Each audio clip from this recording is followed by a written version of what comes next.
This morning, let's explore Shantideva's prayer of selfless love.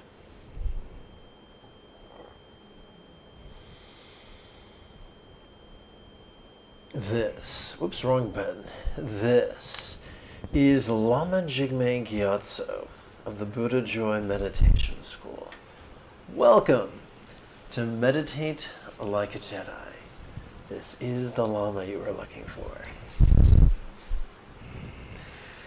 This morning, we could chant and meditate and enjoy a lesson or two. But first, if you love Star Wars and you wish to meditate as profoundly as Qui-Gon Jinn on Naboo, be sure to subscribe and ring this notification bell.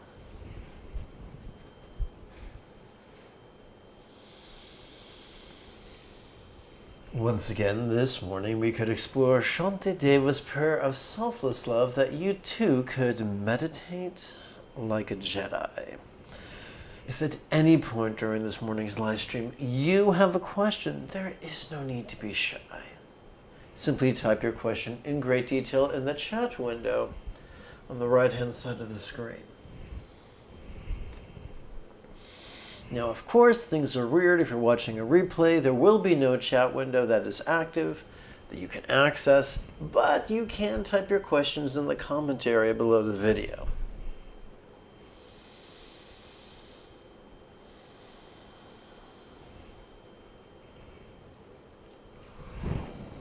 Oh, excuse me.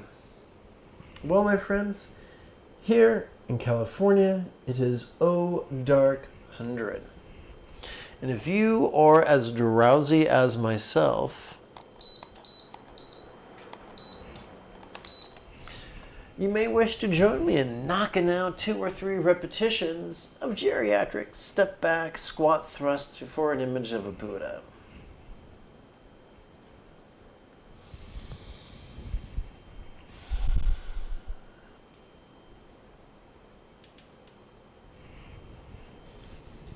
Oi! Oi! Okay.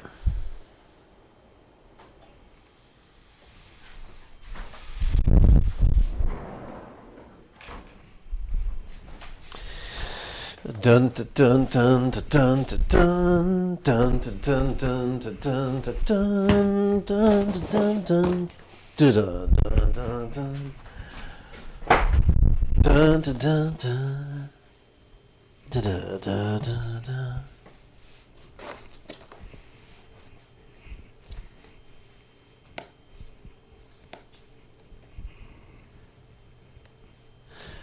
All right.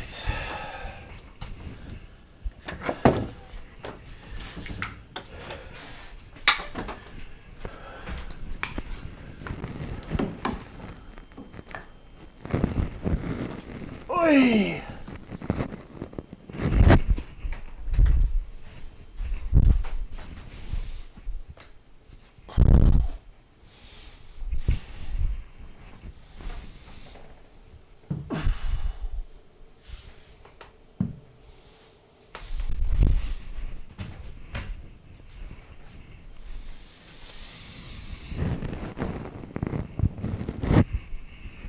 May I liberate all beings by mastering the Eightfold Path through Buddha's example instructions and students.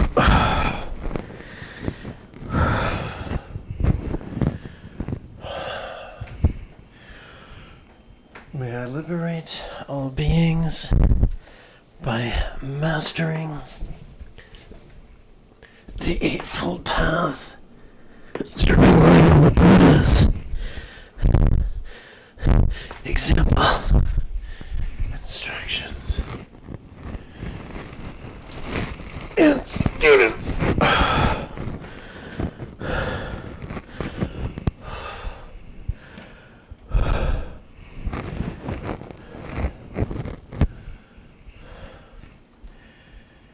May I liberate all beings by mastering the Eightfold Path. Buddha's example instructions and students.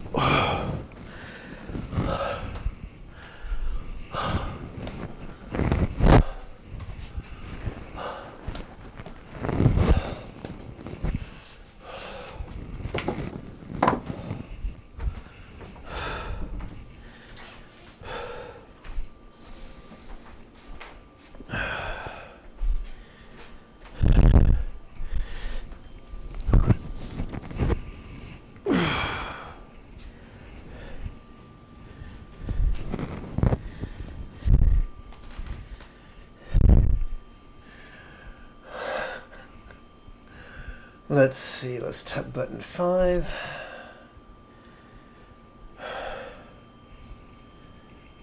Oops.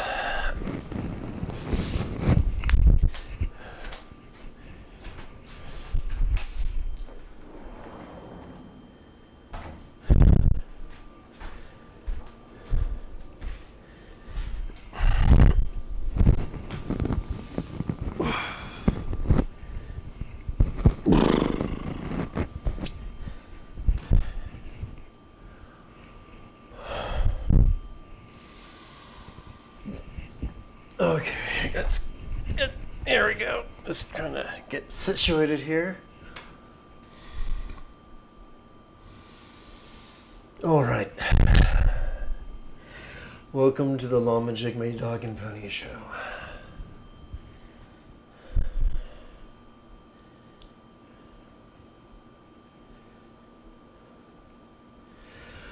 All right. Shantideva's prayer of selfless love. This is typically found in the first item in the appendix of the sadhana or practice text, available for free download.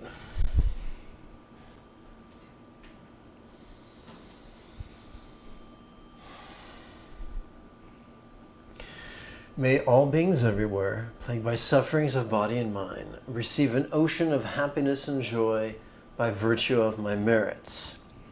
So, virtuous merit is the opposite of bad karma. Now,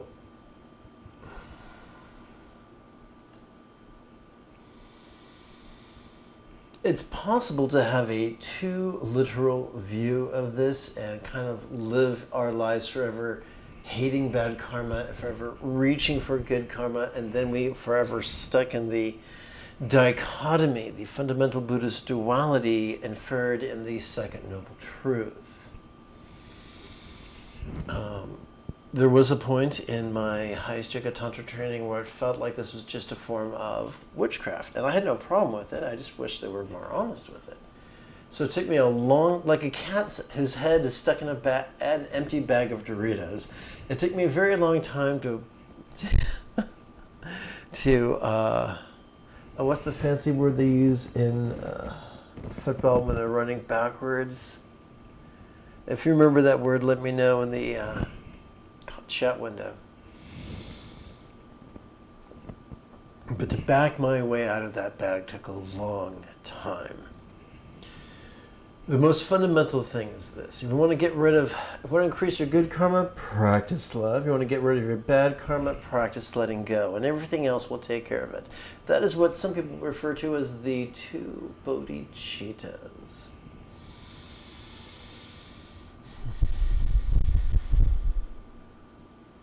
But undeniably, sitting in meditation, chanting and contemplating and meditating can generate some positive vibrations. Cue the Beach Boys song. Oh, we can't do that for copyright infringement? Imagine the Beach Boys song. So, one of the cool things about a body and a brain that don't always do what we'd like them to do is it helps us relate to others, because everybody has the same essential neural architecture.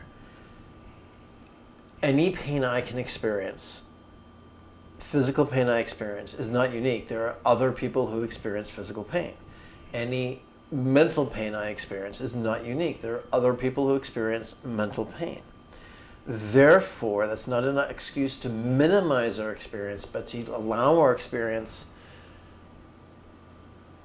to translate into universal empathy. I hate this pain. I don't want to feel this pain. Other people have this pain. They don't want to feel this pain. Therefore, I take my personal empathy like an umbrella and I open it and turn it into universal empathy. That's what we're doing here. Excuse me. Okay. May no living creature suffer, commit evil, or ever fall ill. And so what we see here is an insightful exploration of empathy. There's a wonderful saying that's become very popular in psychotherapy. Hurt people hurt others. Now, that's not meant to justify or minimize or rationalize or fatalize inappropriate behavior, but it goes a long way to increasing empathy. Now, if you are a fan of neuroscience, you may enjoy Sam Harris's book, Free Will, where he explores how contemporary neuroscience has debunked free will. There is no personal agency. There is the illusion of personal agency. There is the theater of personal agency, but it is non-existent, which means just as it is folly, it's an abomination to punish someone for contracting an infection. It could be wise to compassionately put them in quarantine until they're better. Not in a cruel way, not as a jail sentence, but as a medical necessity. Similarly, if someone's circumstance externally and internally has driven them to commit crimes, they deserve our empathy. That there is something driving them that they are not able to control. And while they deserve empathy and respect and all the medical care and sociological care and psychological care and psychiatric care there is, we also want to protect others from them, just like you protect someone from a plague carrier, so to speak. So what we see here being inferred that hurt people hurt people, hurt others, and experience a consequence of that. Now, to punish someone for something that isn't their fault is absurd. If Joe picks up a hammer and hits Alfred with the hammer, punishing the hammer is not going to protect Alfred. It's Joe that must be dealt with. Similarly, the intersectionality of public health and economics and sociology agrees that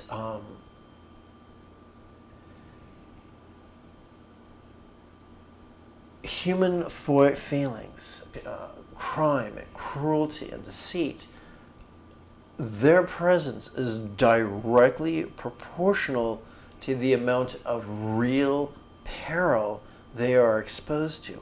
Contrast, if you will, the primate populations of chimpanzees versus bonobos.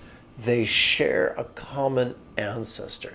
The primary difference between these two troops is circumstance. Chimpanzees evolved in a place of scarcity. The society of bonobos evolved in a place of plenty and safety. Where there is scarcity, we see patriarchy. Where there is abundance, we see matriarchy. Where there is scarcity, we see cruelty and psychotic behavior. Where there is abundance, We see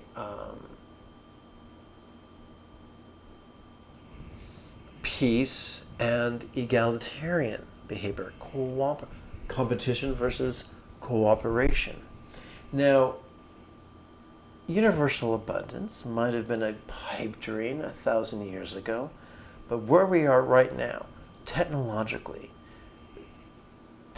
speaking, there's no reason for humanity to allow anyone to unwillingly go hungry or homeless or clothless, to not get medical care or education or dignified employment that they enjoy.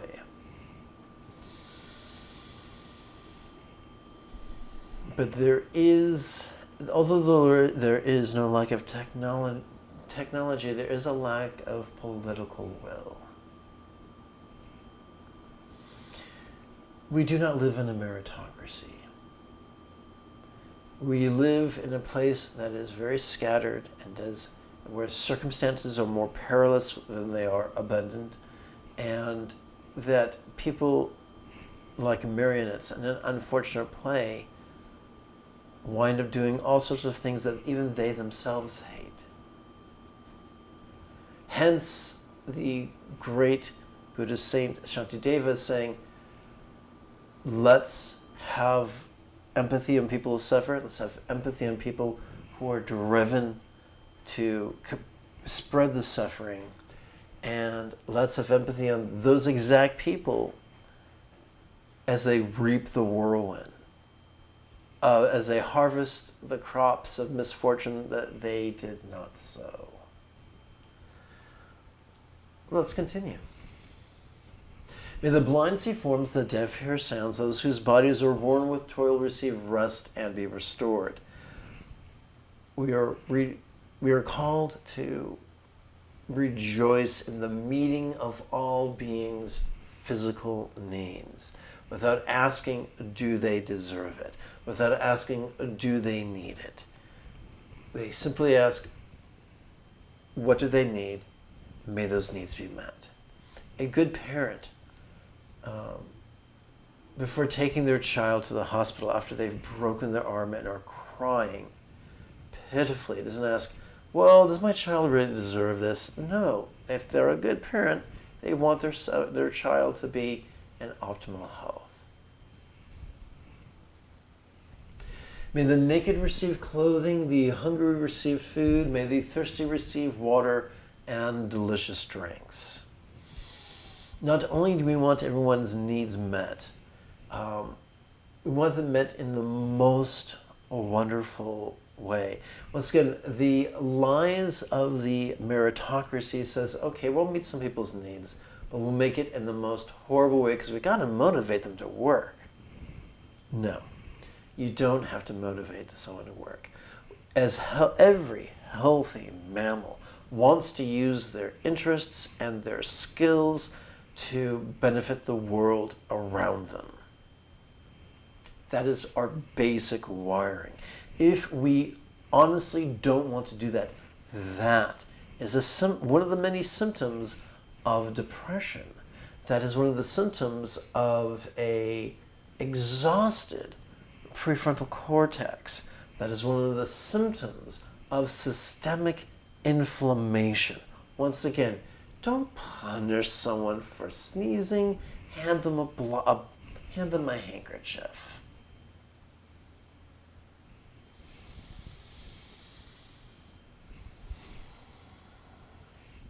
May the poor receive wealth, those weak with sorrow receive joy.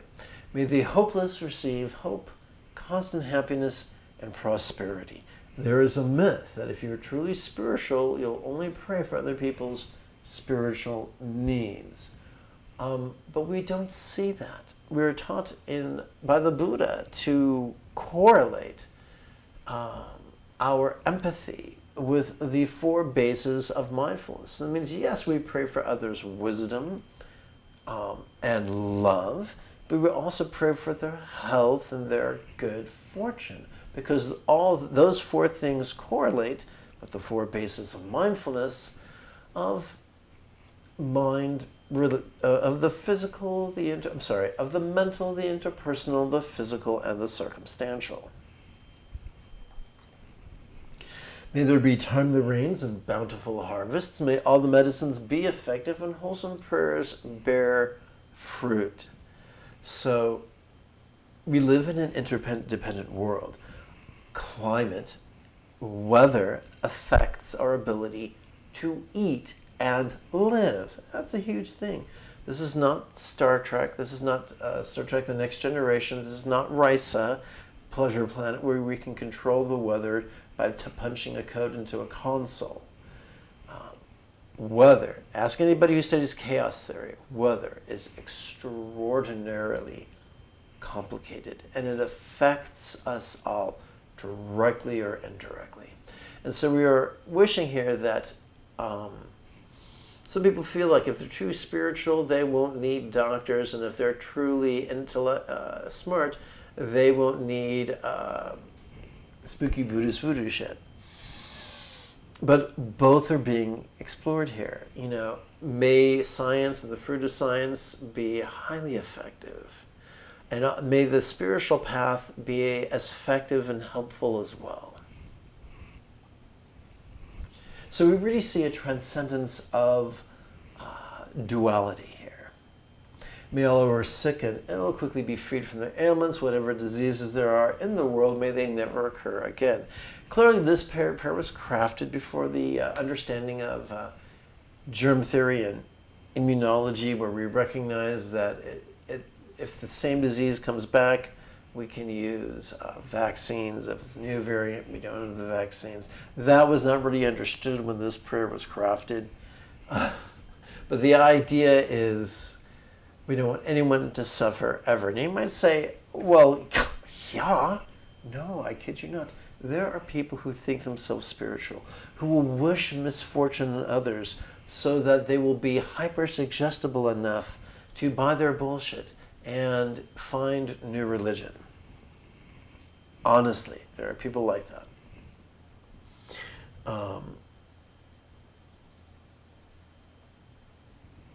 But that's not our job. Our job is not to view humanity the way a chess master views his pieces, but simply to be empathetic and loving from a place of, to remember that the highest love is spontaneous and uncontrived.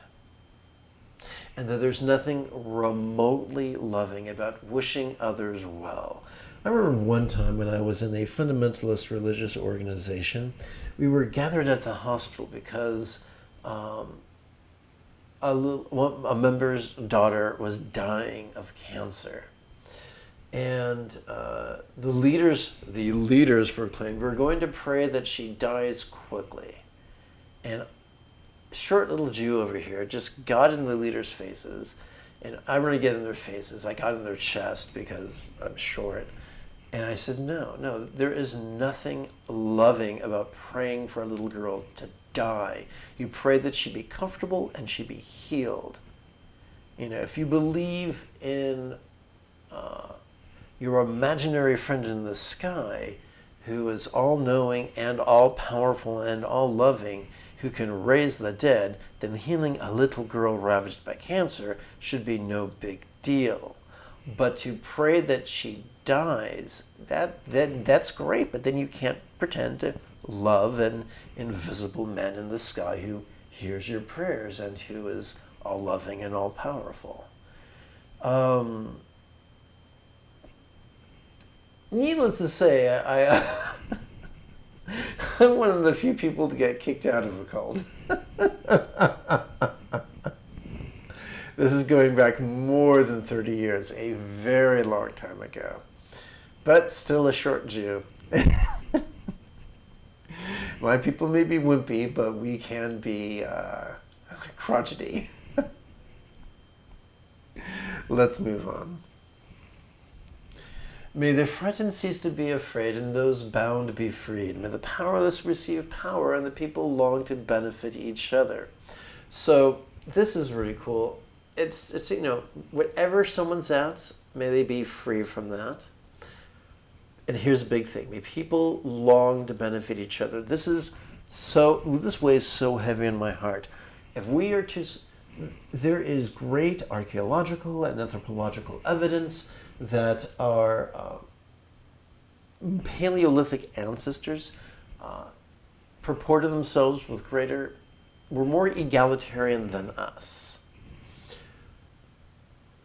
Their empathy was free-flowing. There is archaeological evidence that people who were injured through through traumas, survived those traumas and were for decades taken care of by their troupe or their band, although they could not contribute to their troupe or their band. Looking at this makes it very clear that our Paleolithic ancestors were empathetic.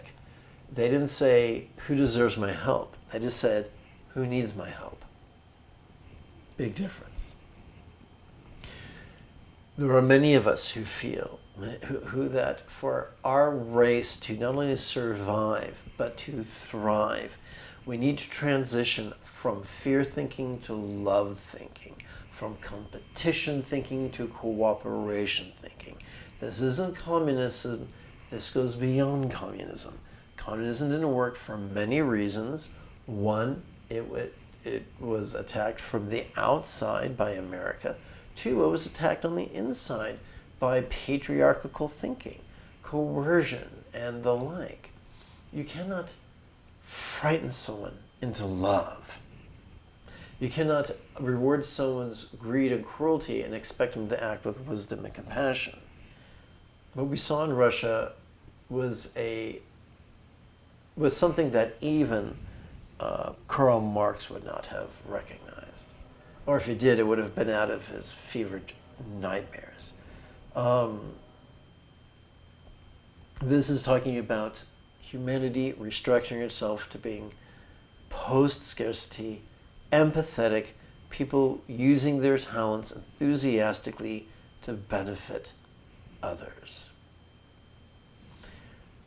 Great luminaries, regardless of so-called race and gender, throughout the ages, have implored this.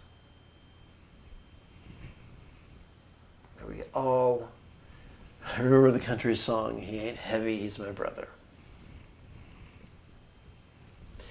For as long as space remains, for as long as sentient beings remain, until then may I too auspiciously remain to effectively dispel the miseries of the world. Let us not be like little Eric Cartman on South Park and say, "Screw you guys, I'm going home." A lot of people in the religious world say, okay, it's about my salvation and my eternal reward, and you can go fuck yourself. No. It's about selfless, enthusiastic, loving service. Heaven on earth is when we are peaceful and loving. That is what Shantideva is reminding us of here. Before we start this morning's meditation practice, let's pause for approximately 45 seconds of housekeeping. Let me set my timer and make a game of this and see if I can really get this down within 45 seconds. Adam Hayes wrote, "I think that this needs to be a TikTok series, how we get kicked out of a cult." Bless your heart, Adam. To you I send a psychic hug. Okay. Let's see here.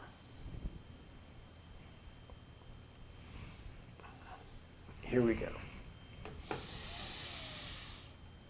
Every 12 hours I broadcast a live meditation class without any ads.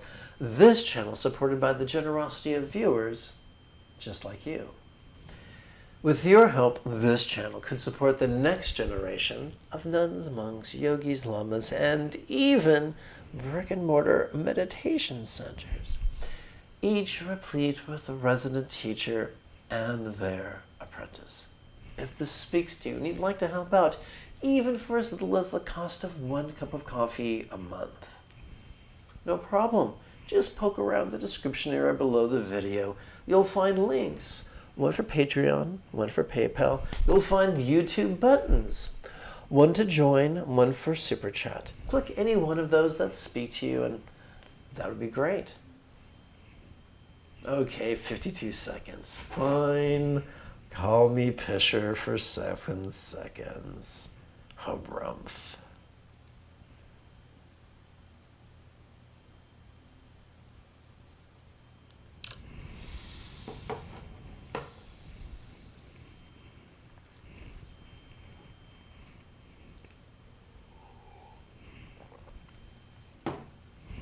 Okay, here we go.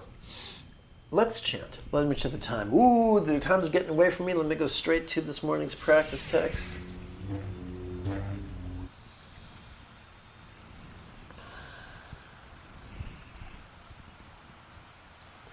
I think in the future I'm going to have to reduce that down to 10 separate lessons because that was lengthy. Okay, let's see here. Diamond Mind's Easy Tantra. Let's begin with let's set our motivation. May everyone be free from stress, may everyone be happy, may no one be separated from their happiness. May everyone have balance from the tyranny of hating, craving, and clinging freed. You know, Adam, if there was a way I could share my screen on TikTok in a live stream, I would love to do this, you know, twice a day at 10 a.m. and 2 p.m. I just don't know how to do that right now. I don't know how to do that technically, and number 2, I don't know how to do that without, you know, getting in trouble with TikTok, because no one wants to get in trouble with TikTok. But if someone's out there and they know how to do it, reach out to me, because I would love to know how. May I liberate all beings by mastering the Eightfold Path through relying on the Buddha's example, instructions, and students. May I liberate all beings by mastering the Eightfold Path through relying on the Buddha's example, instructions, and students. May I liberate all beings by mastering the Eightfold Path through relying on the Buddha's example, instructions, and students. We come at last to our mantra work, which is fitting because a nickname for highest yoga tantra is mantrayana. We're going to the second half of our mantra work. We're concerned itself with letting go, but right now the first half will concern itself with love. However, before we dig into the wonderful world of mantras, we're going to explain its meaning and then its use. Through the cause and effect of my practice of love and letting go, may he sentient being of each world know practice with me in unison.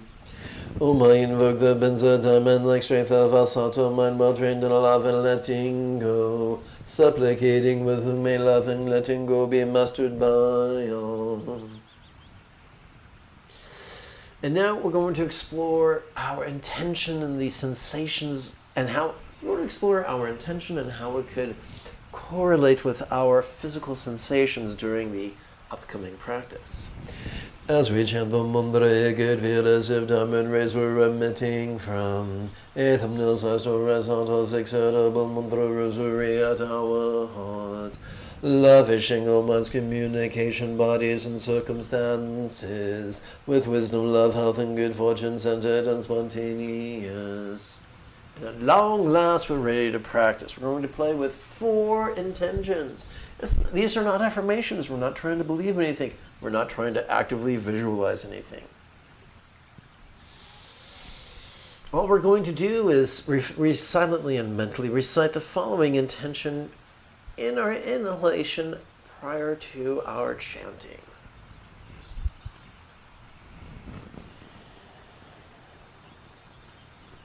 So we're going to work with a very figurative language. You do not do this to be hoity-toity, but because all vertebrates on this planet evolved to think symbolically.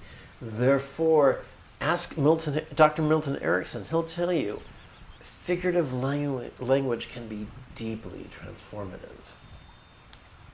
So let us lovingly wish that all minds possess the master, the wisdom of letting go, as we see in the enlightened archetype, as represented by the enlightened archetype Diamond Mind, who, like most enlightened archetypes or yadams, his mind is symbolized by a one-syllable mantra.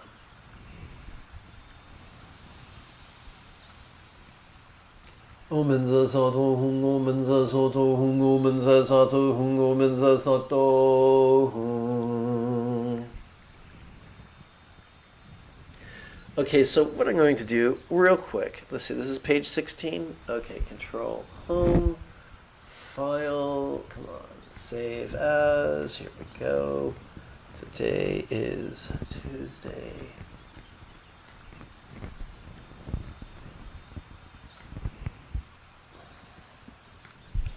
The screen is most likely going nuts. I will tend to it momentarily and return you safe and sound to the figurative Shire.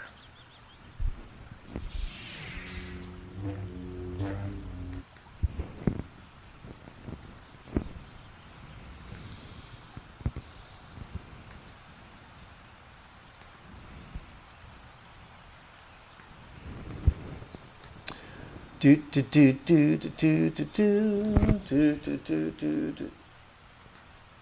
Do do do do do do do do do do do do do do do. Okay, and now once again I'm going to check to make sure the display is synchronized.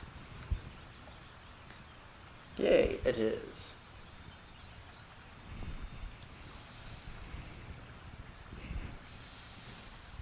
Omenza sato hung, omenza sato hung, omenza sato hung, omenza sato hung. Omenza sato hung, omenza sato hung, omenza sato hung, omenza sato hung. Omenza sato hung, omenza sato hung, omenza sato hung, omenza sato hung.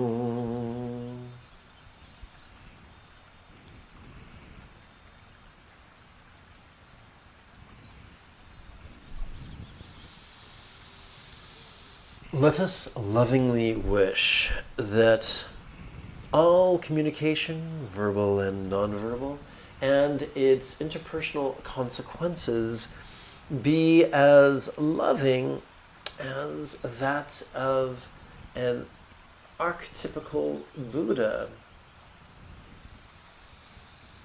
often symbolized by a mantra.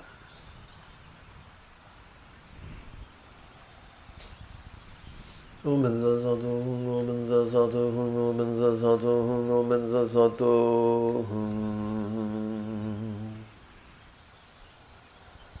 Omenza sato hung, omenza sato hung, omenza sato hung, omenza sato hung.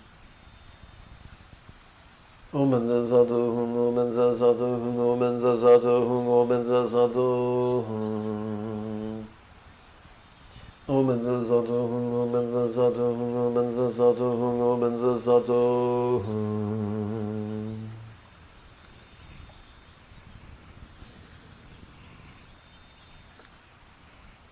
So Diamond here is short for Diamond Mind, which is the enlightened archetype that we are playing with. It's kind of like a hanger it's like a closet where we can hang our clothes. It helps us to organize the iconography that we draw from when working with metaphors, as we are right now.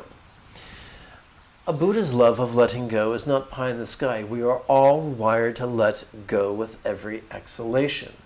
It's part of our factory-installed programming. Unless we have something horribly wrong with our central nervous system, we all can do it. It's just that we haven't been We've been conditioned by our society not to do it, but that's why we meditate, to repair that conditioning. Same thing with love. Every healthy mammal has the hardware, has the anterior cingulate gyrus, capable of empathy. But our patriarchal society punishes that.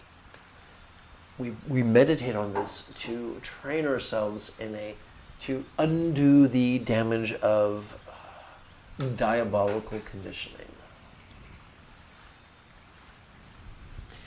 Let us lovingly wish that all bodies enjoy the optimal health that we see represented by artists when depicting an enlightened archetype.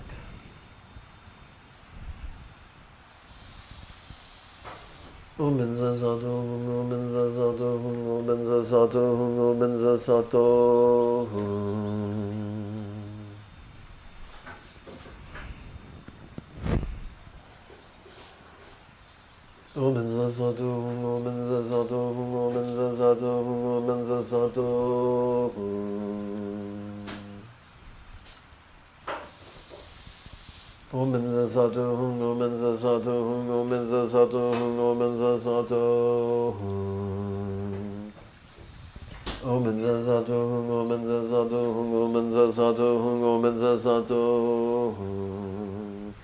remember when I was a little boy, they threw me in gymnastics class because I didn't like competitive sports.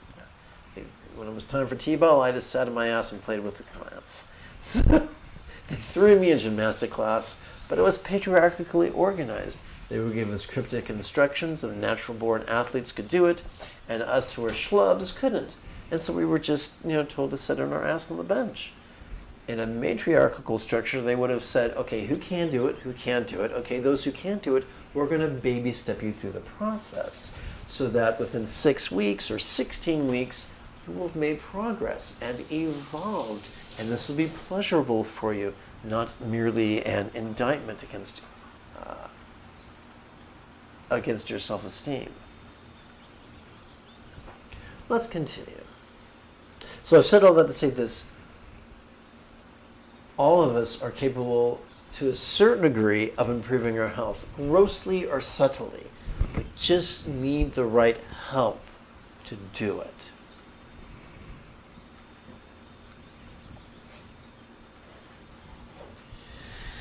Let us livingly wish that all circumstances were as enjoyed the good fortune we see depicted in the artwork representing enlightened archetypes.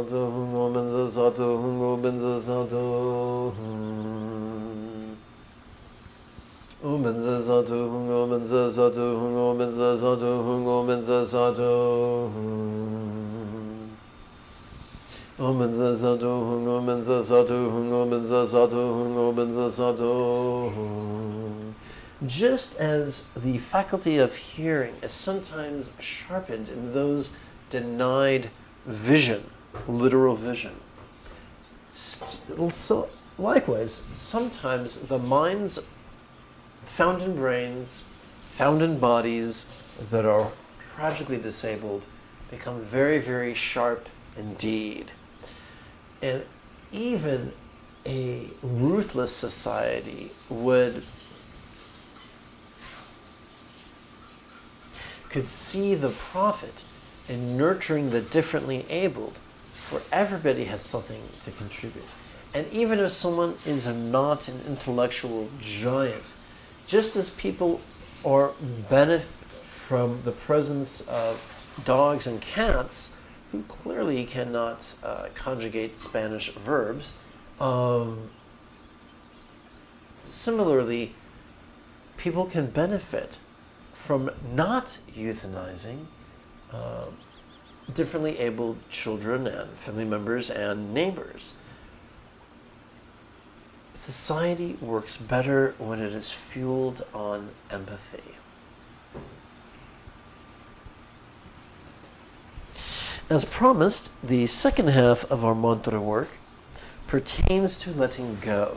Sadly, there's much confusion about letting go, so we shall review the meaning of emptiness, that it is not supposed to be literal, but purely figurative.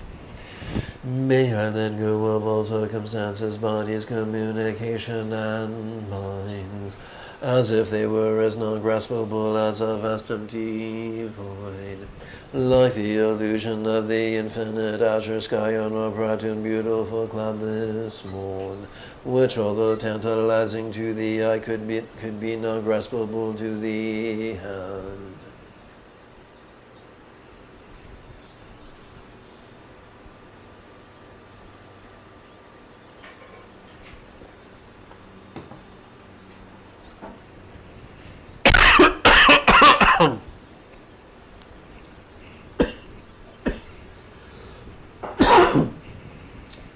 So right now we're involved in contemplation. We began by contemplating love, and now we're contemplating letting go. The first half of our letting go contemplations will have mantras. The second half of our letting go contemplations will not have mantras. But what our letting go contemplations will all have in common is that they are formed or structured as rhetorical questions. Those are questions we ask without seeking an answer.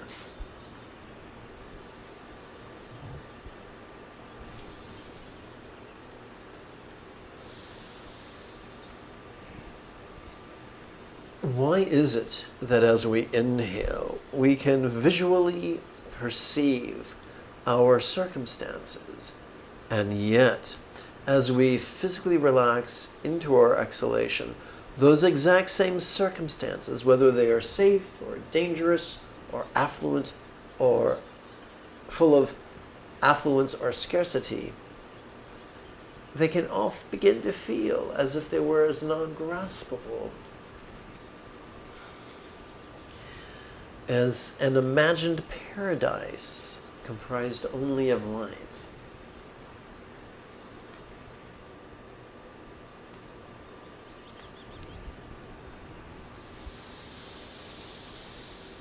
Om Zazado, Om Zazado, Om Zazado, Om Zazado.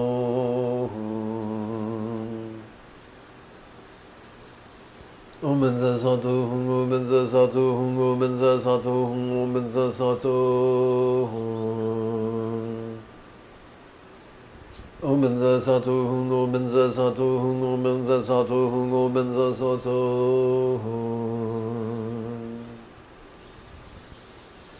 Om Zazado, Om Zazado, Om Zazado, Om Zazado.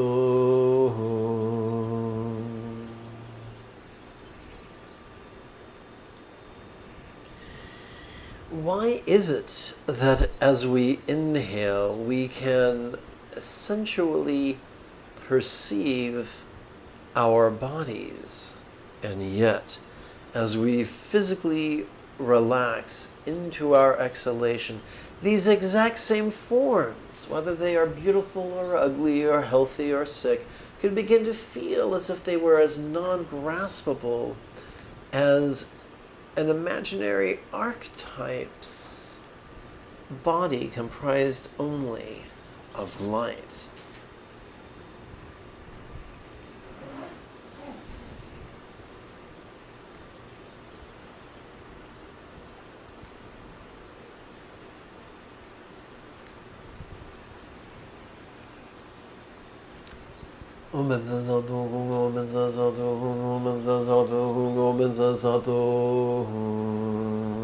Remember, relax into the chant.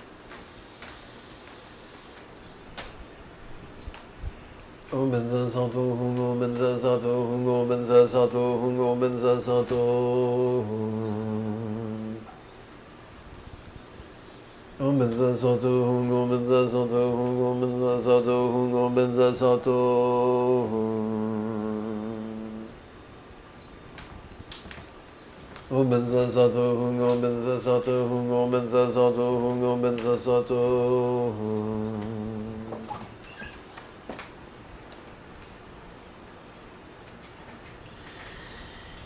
Why is it that as we inhale, we can auditorily perceive our communication and its interpersonal consequences, and yet, as we physically relax during our exhalation, this exact same communication and its consequences, be it loving, be it kind, or be it cruel, be it elegant, or be it clunky, you begin to feel as if it was as non-graspable as an imagined archetype's mantra comprised only of light.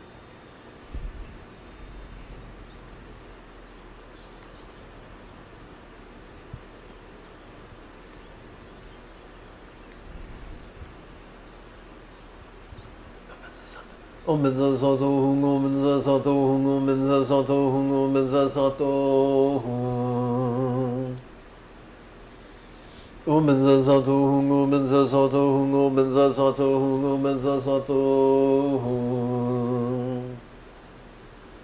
Om benza sato hung, om benza sato hung, om benza sato hung, om benza sato hung.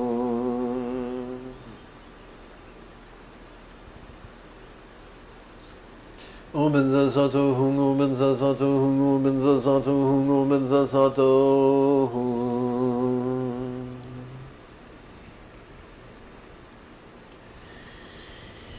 Why is it that as we inhale, we could clearly perceive our minds, perceptions, emotions, intentions, reasonings, recollections, and imaginings, and yet, as we physically relax into our exhalation, our minds, be they sharp or dull, wise or foolish, could begin to feel as if they were as non-graspable as an imaginary archetype's mind comprised only of light.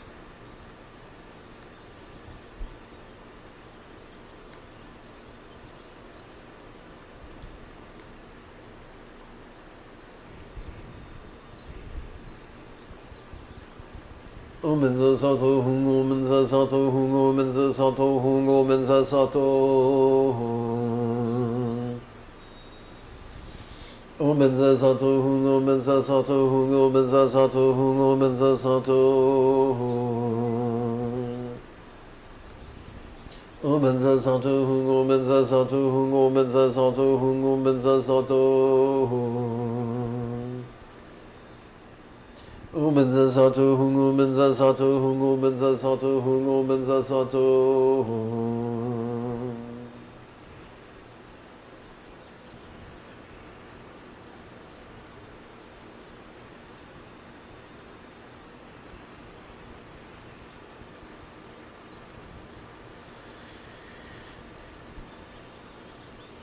We're going to play with melting as a metaphor of impermanence to help us to leapfrog over the tyranny of our clinging tendencies. And we're going to play with absorption as a metaphor of interdependence to help us to better leapfrog over the tyranny of our competitive tendencies. For the two pillars of confusion are clinging and competitiveness.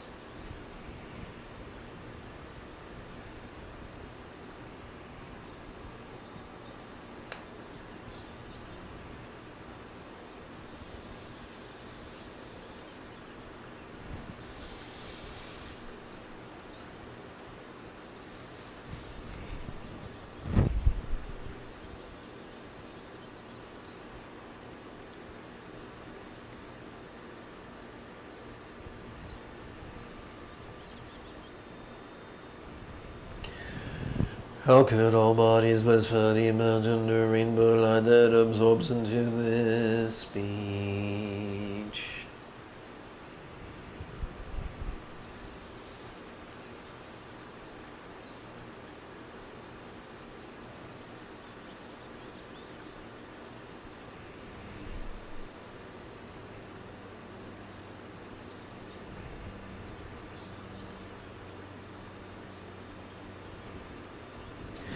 How could all speechless funny melt into a rainbow light that absorbs into this mind?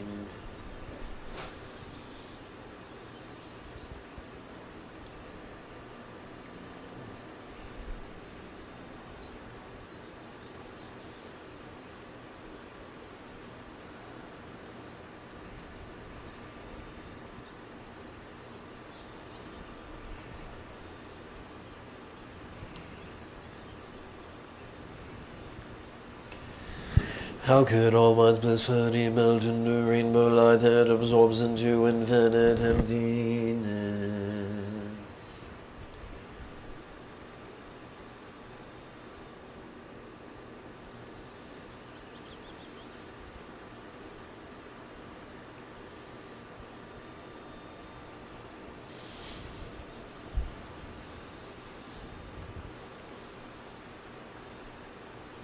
Having completed our practice of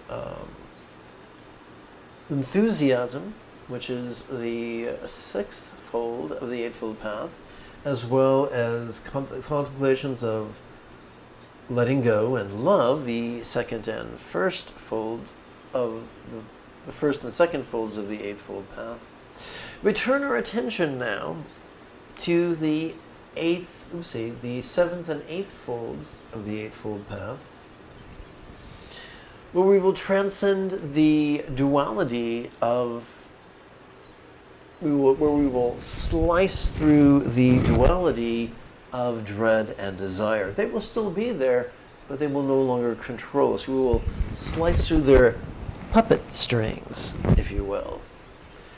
We begin by relaxing into the nature of bliss, which correlates to the first through fourth meditative jhanas.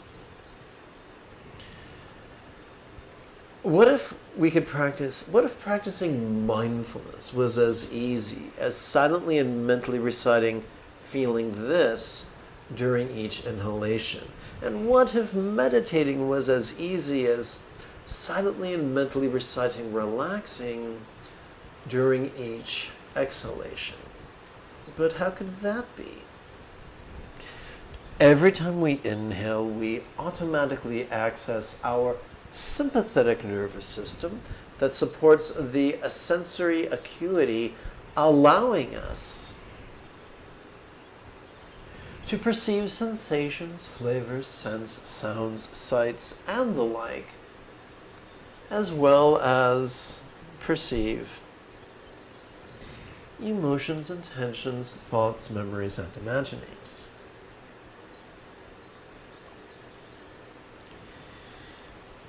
If we allow ourselves to perceive vulnerably, passively, viscerally, and spontaneously, we will find that the only label we need ever use is simply the pronoun this.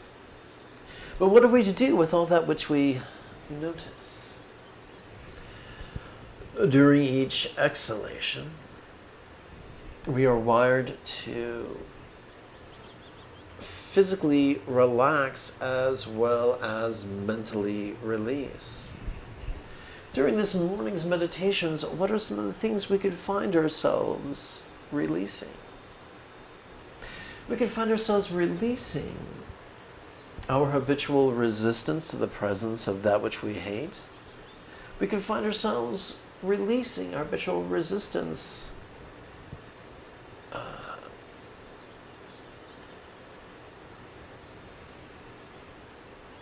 to the absence of that which we crave. We could find ourselves releasing our habitual resistance to the real or potential loss of that to which we cling.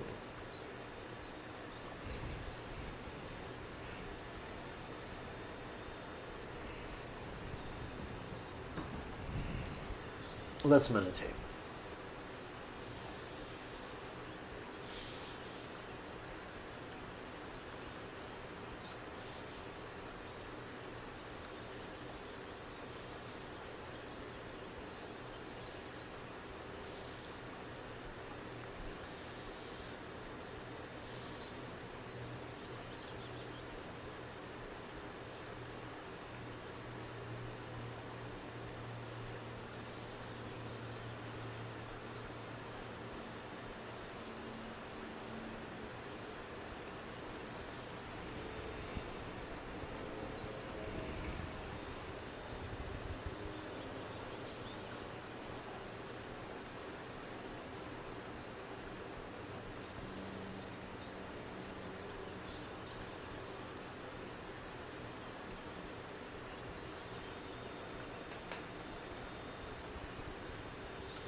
Welcome to the live stream. If you have any questions, don't be shy, type them in the chat window.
Now let us relax into the non-graspable nature of awareness.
This exercise correlates to the 5th through 8th meditative jhanas.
Welcome to the live stream. If you have any questions, simply type them in great detail in the chat window.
May all beings have the wisdom, love, health, and boon of time in minds, mythical mind, speech, form, and lot.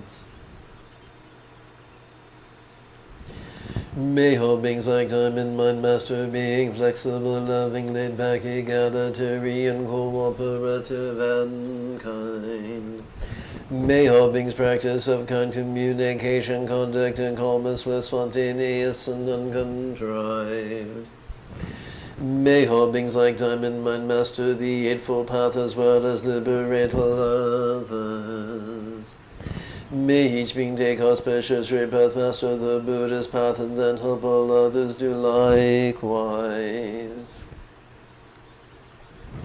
At this very moment, for the peoples and the nations of the earth, may not even the names disease, famine, war, suffering be heard.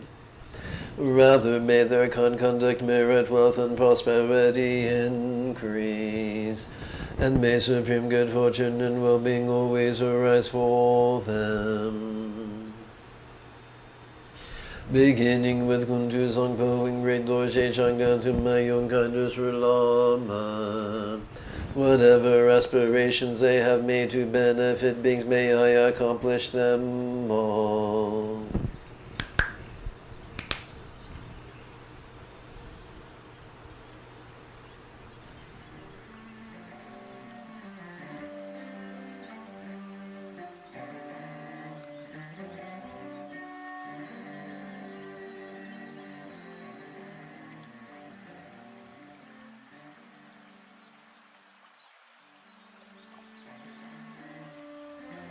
Approximately 10 hours or so, we could return and explore intention, empathy, and meditation, as well as chant and meditate some more. Until then, may you and yours be happy and healthy, and if you are as geeky as me, this is the way.